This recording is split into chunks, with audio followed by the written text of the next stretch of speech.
questions, so give it a try. Who, what, when, where, why?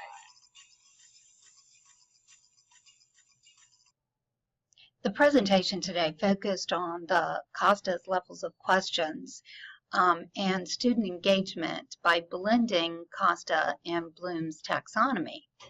So we said if we want students to truly retain what they've learned, then we need to make the learning interactive. The strategy that we looked at today was interactive charts. So I made a slideshow of all the charts so that you could replicate those, or if you'd like, just contact me and I'm happy to make one for you. First, making connections. The example was trends and patterns. Our topic could be conflict, our topic could be change, whatever you're studying at the time. The idea is to integrate other disciplines through this technique. So that was just one example. Sound device is a great way to engage the auditory learner. How easy is it to remember, in 1942, Columbus sailed the ocean blue, because we used rhyme, repetition, alliteration. So ask the students to do the same with whatever the concept is, layers of the earth, phases of the moon. And don't be afraid to use unknown terms with the students. That's how you continue to challenge them. So NAFRA is simply a fancy term for repetition of words or phrases, like in the Gettysburg Address, we the people, of the people, for the people, Constitution. Trying to think of other examples off the top of my head. Another good one, I just like to throw in extra terms like malapropisms, people who pick up their subscription at the drugstore instead of their prescription. That's called a malapropism. The students like knowing these terms and they like using them. For these charts, these are pretty generic. You could use in any content area. We talked about if you're in art class and this was a painting, you could change this about the author. If you were in band, it could be about the musician. What inferences can we make? What questions arise? What are our own reactions? We're always looking for those connections, personal connections, global connections.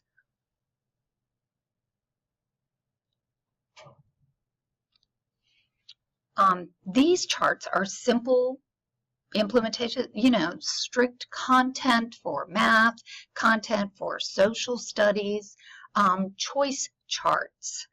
I like to ask the students to be responsible for their own learning. I might change the mathematical process chart based on what concept we're working on. Social applications. I can put the sticky notes next to these. I can laminate the chart and change my words, design a blank to show a blank. I might say design a puppet show. It could be design an app. It could be design a letter. So it's just a matter of how you change it. Types of context clues. When you're introducing a text, I always say to read it the first time for pleasure. Sometimes it's good to do a cold read, and this time we're only looking for 5 new words. Highlight 5 new words. First student highlights those words, pass to the next person.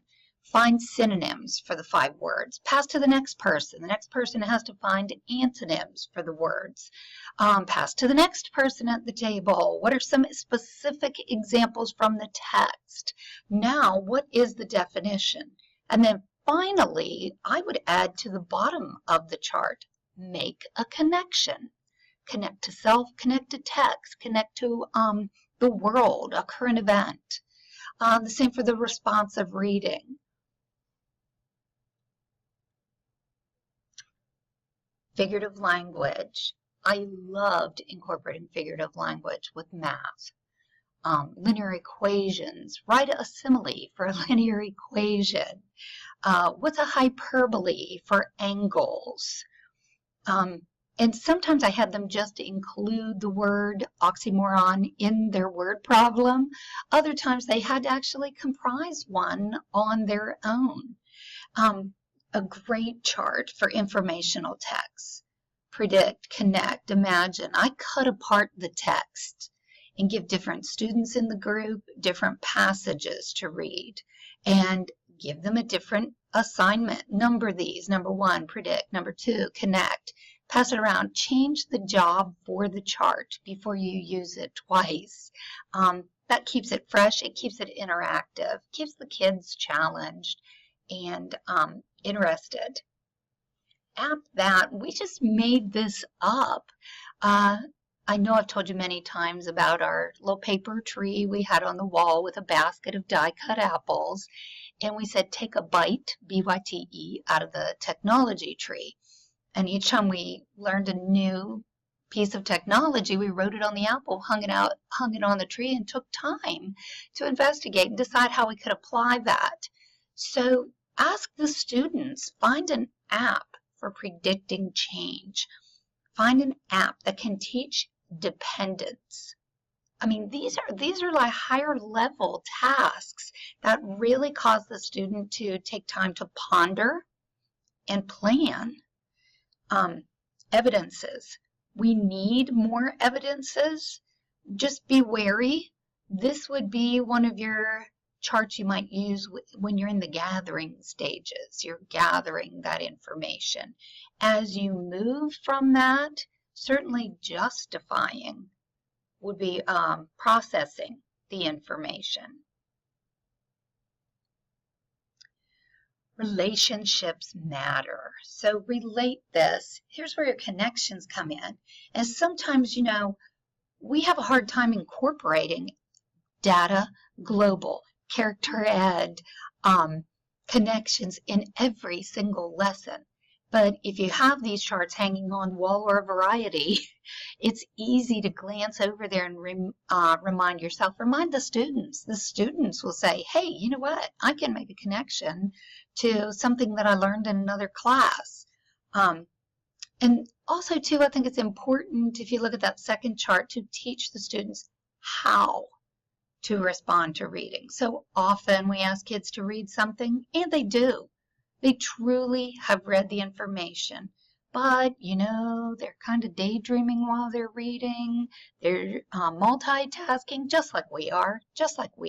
So this really helps them focus on what the intentional purpose is. I like using this in math class or in PE class. Compare the game of football to politics. You could change that very easily to anything. Compare gymnastics to poetry. Alter whatever your comparisons are there. Contrast the measurements of a basketball court and a tennis court. One of the things that we enjoyed when we did this in 6th grade, I believe it was, each student had to study, if you had the basketball court, a football field, the tennis court, you know, and research the measurements. Then we had all these different size boxes, jewelry boxes, shoe boxes, paper boxes, and they had to create that court, that field, to scale inside of the box. Definitely, you know, stepping up the task, 100% student engagement. I'm telling you, you will have no behavior problems with those kind of challenging, engaging activities. Create a game in which the objective incorporates the use of 4 different sized balls. I mean, these are your tactile learners, the students who have that kinesthetic gift of movement, very agile. Quick write response. This is real simple. Keep on the wall. You could change the words. It could just be quick write. You know, I taught language arts, so it said novel. As we were reading, pull the sticky note off, put it back up there. We never read for more than 20 minutes in class just because class is meant for instruction. If we were reading together, then we spent more time in class studying the personification or, you know, the imagery. Scientific motivation. Let's always challenge them to take it a step beyond the lab. I say all the time, if we only study what cancer looks like. We only know what the causes are. We're never going to find a cure. We have to go beyond, take responsible risks. I love the question, is this experiment ethical? And what type of experiment is the student conducting? Again, science, show and tell. Don't just show me, tell me, So the students choose a STEM, answer it, and then put the sticky note back. Once somebody remembers something, the next person has to understand, and you just kind of go around the room, round robin. Oh, I think I posted that one twice, or I went backwards. Sorry about that. And there, just to keep that in the room, remember, if you have Costas levels of questions in the room, if you post Bloom's taxonomy, it's paint. It is paint to your students if they're not engaged with it, if they didn't make it. If it's not there for them to alter, they won't remember it. It won't be a part of them. They have no ownership.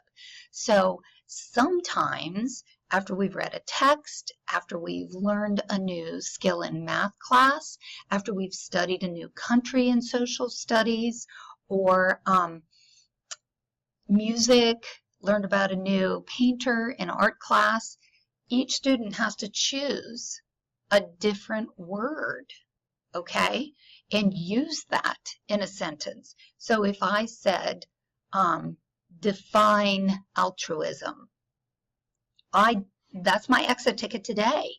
Tomorrow, there's a sticky note on each student's desk, and I might have the sticky note that said define altruism from another student. So then they complete the task. So the learning is ongoing. Learning is a process that never ends. And these just, I don't know if you can even see inside the handles of the brushes, but we put different questions, different prompts for each level of understanding. Can you rap? The kids love this. They just connect to the word rap. Restate, answer, and prove. And it's just real simple. If you ask the students to write, a response after they read a chapter in the book, remember to rap, and they'll restate, answer, and prove. And then finally, since our theme today was questioning, I Googled a bunch of different songs. These are the top 15 from one website. I'm sure they're different on another. I might ask the students to connect this to whatever we're learning. And it just keeps the students, I don't like to be predictable. Let's put it that way. So how could they connect this song title to math class? How could they connect it to what they're learning about in science class or the lab for today? Could they write directions for solving area perimeter based on the tune to one of these songs? Just different ways of engaging, integrating, connecting, and keeping learning fresh. I hope you learned something new. Thanks a lot.